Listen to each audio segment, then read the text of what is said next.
네, 지난 대선 경선 당시 전현직 국회의원 배우자 등에게 10만 원어치 식사를 제공한 혐의를 받는 더불어민주당 이재명 대선 후보의 배우자 김혜경 씨가 2심에서도 벌금 150만 원을 선고받았습니다. 네, 1심에서 나온 형량을 그대로 인정했는데 재판부는 김 씨가 수행비서가 결제한 사실을 묵인 또는 용인한 것으로 보인다고 판단했습니다. 취재기자 연결해서 알아보겠습니다. 정현우 기자, 선고 내용부터 전해주시죠. 네, 더불어민주당 이재명 대선 후보의 아내 김혜경 씨의 공직선거법 위반 혐의 2심 선고가 조금 전 수원 고등법원에서 진행됐습니다. 이재명 후보가 지난 20대 대선에 출마한 지난 2021년 8월 민주당 전현직 의원 배우자 등 6명의 식사비 10만 4천 원을 경기도 법인카드로 결제한 혐의에 대한 재판입니다.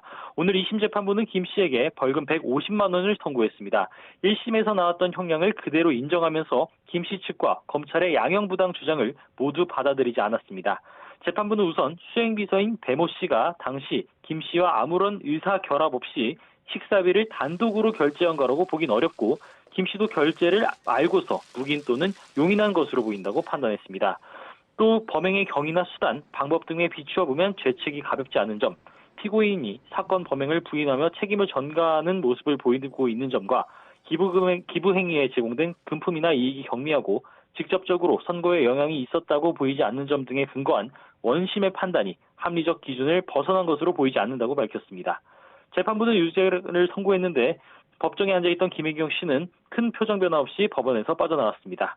김 씨 측 변호인은 취재진 앞에서 아쉬운 판결이 반복됐고 직접적인 증거가 없는 상태에서 공소 사실을 추정하는 건 죄형 법정주의에 부합하지 않는다는 자신들의 주장이 받아들여지지 않았다며 상고심 판단을 받아봐야 할 것으로 보인다고 말했습니다.